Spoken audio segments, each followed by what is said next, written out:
visited my family in the middle of the night when we lay sleeping in our beds. My sister was Captain Niamh Fitzpatrick. She's the commander of Rescue 116, the helicopter that crashed on the 14th of March 2017, killing all 4 members on board. These people had got out of their beds on the night of the 13th of March and had flown across the country to go to the rescue of somebody whose name they didn't even know. And the helicopter in the dark of night crashed on the rock and lost all 4 lives. The first I knew of this was the next morning at 6 a.m. I got a knock at the door. I live 4 doors from Dara. I got a knock at the door to say the helicopter was down. And we had a wait of about 6 hours, an agonizing wait, until 2 men came to us to tell us that the body that the RNLI had recovered from the water was Dara. And basically life just, as I knew it, life just stopped there. At the same time, my marriage was in trouble. Dara had introduced us, and it was a good marriage for an awful long time. But there was a lot of sadness in it. We weren't able to have our own family. And she had introduced us because he was a friend of hers. And I suppose my sadness at losing my sister and his sadness at losing his friend, on top of our own sadness of not having a family, was just too much sadness to bear. Some couples come through their sadness, but we didn't. My house, as I said, is 4 doors down from Dara, where she lived with her son, a little 2.5-year-old boy when she died. And myself and my 2 sisters became his guardians, and I needed to stay in that house. So when the marriage ended, I was lucky I married a nice man, so when things didn't go well, he was still a nice man, and he allowed me, without fight, to buy the house from him. But I spent a year working really hard, all hours, traveling, doing everything I can to make it so that the bank would give me a favourable outcome on a mortgage application to buy this house so I could stay near my sister and Dara's son. I had made peace with not being a mother myself in the previous few years, but after Dara died, I found myself with a car seat in my car and doing creche runs and reading bedtime stories and trying to get my head around the fact that I wasn't a mother, I'm still not a mother, but that I was a guardian figure, a mother figure in this child's life, and I really struggled with that. Even my dog, I had this dog, this cute, gorgeous little dog, a little Lhasa Apso dog. They looked like a mix between a teddy bear and an Ewok. He was just this gorgeous dog. And on the morning of the crash, I called one of my friends and she said, I'll come and get him. And each week I'd say to her, I'll take him back, because you can imagine our lives were just turned upside down. And each week I'd say to her, I'll take him back. I'll take him back next week. I'll take him back next week. But life was so crazy that the dog was so far down the list of priorities, it wouldn't have been fair to him. So she has him now. So I didn't even get to say goodbye to my dog. I see him on pictures, but I've lost him. So the stress of all this, I'm a psychologist. I did walk the walk. I've handled it well emotionally. I got some help for myself from a psychologist. But the stress of all this on my system has been immense. My hair fell out, began to fall out in clumps with bald spots at the back of my hair. My immune system was shot to pieces. I got colds and chest infections and kidney infections. I ended up with pneumonia. I was hospitalized. I spent a year on steroids and antibiotics. I'm about 3 sizes bigger than I'm supposed to be. I saw a DM on Twitter from Eddie Murphy from Operation Transformation, and the first thought was, oh Jesus, this guy's probably recruiting for the next batch of OT.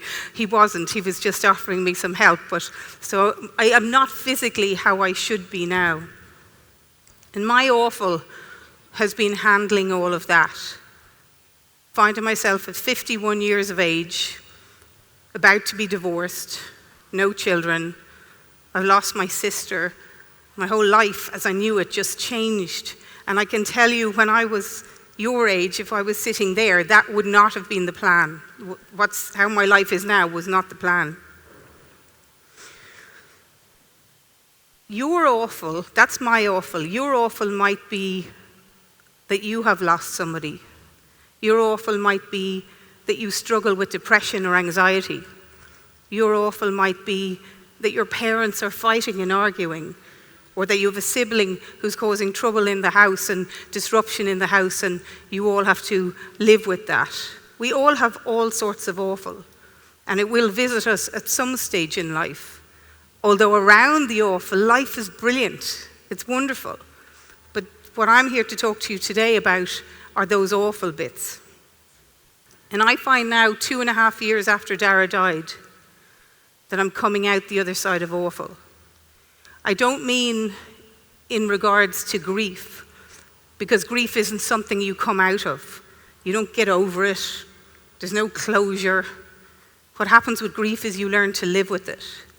I've described it as being like having a bag of rocks thrown at you, and you have to carry those rocks up a hill. And in the beginning, the rocks are so heavy that you fall and you stumble and you end up on the ground. But over time, because you have to keep carrying the bag of rocks, you build muscles, your arms get stronger, your back gets stronger, and you learn to live with your loss. People say to me sometimes, "Oh, you really loved your sister." No, I didn't. It's not past tense. I didn't love her. I love her, present tense. Dara's blood is in my veins. I see the curve of her face sometimes when I look at my face. I hear the tone of her voice when I hear my voice. She's a part of me, and I will love her and grieve for her until I die. So my awful was learning to live with all of this. And 2.5 years later, I found that way to do it. My marriage ended amicably. We can meet, we can have coffee. He was a nice man, he's still a nice man. I think we're both nice people who just never wanted to hate somebody that we once loved. So that had ended okay. On the very first anniversary of Dara's death, I was in Mayo for the ceremonies to mark the crash. And when I came back to my hotel afterwards, the bank had emailed to say that I got my mortgage. So I got to stay in my home, which is 4 doors away from Dara's son, and I can mind him with my sister. And I've made peace with everything else, and I've found my way into that space of a guardian, and I'm okay with that now. But grief is the gatecrasher that brings gifts to the party. And what I've found as I learn to live with loss is that some things now are better. And I'm going to talk to you about 3 things that are better after what I've been through. The first thing is that I've had to become the best version of myself in order to be able to survive. I had to grow, I had to adapt, I had to be kind to myself, I had to ask for help, I had to accept that I would fail and I would fall down. I had to get my head around the fact that I felt like I was losing my mind, but I wasn't, that this was just grief. And so I now am more tolerant, I'm more accepting, I'm more patient, I'm more capable, and I'm more fearless because of what I've done in terms of surviving awful.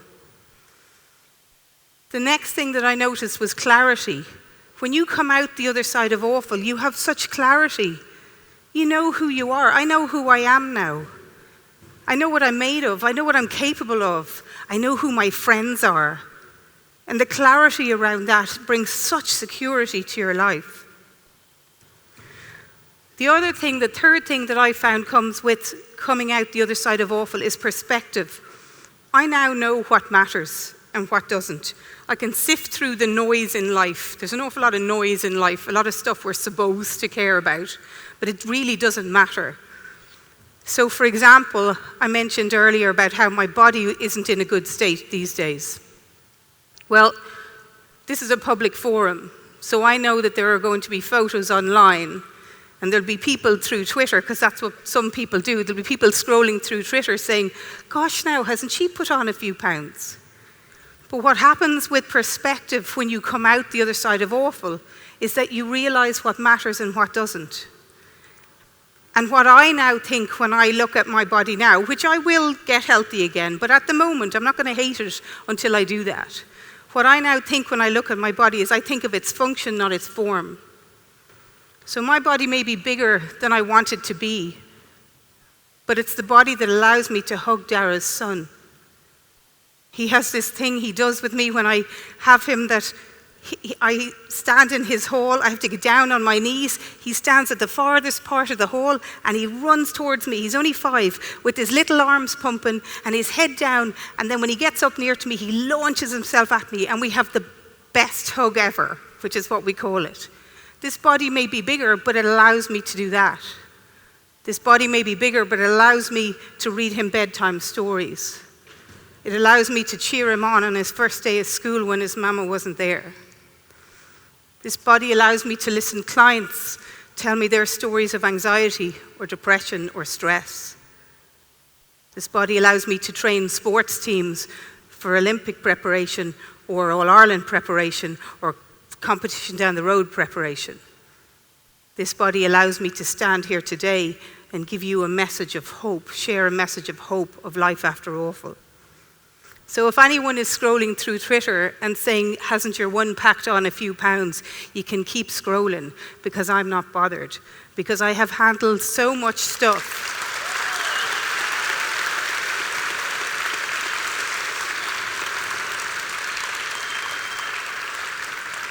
I have handled so much stuff over the last couple of years that I can handle somebody telling me that my arse is bigger than it should be. I'm well aware of the size of my arse.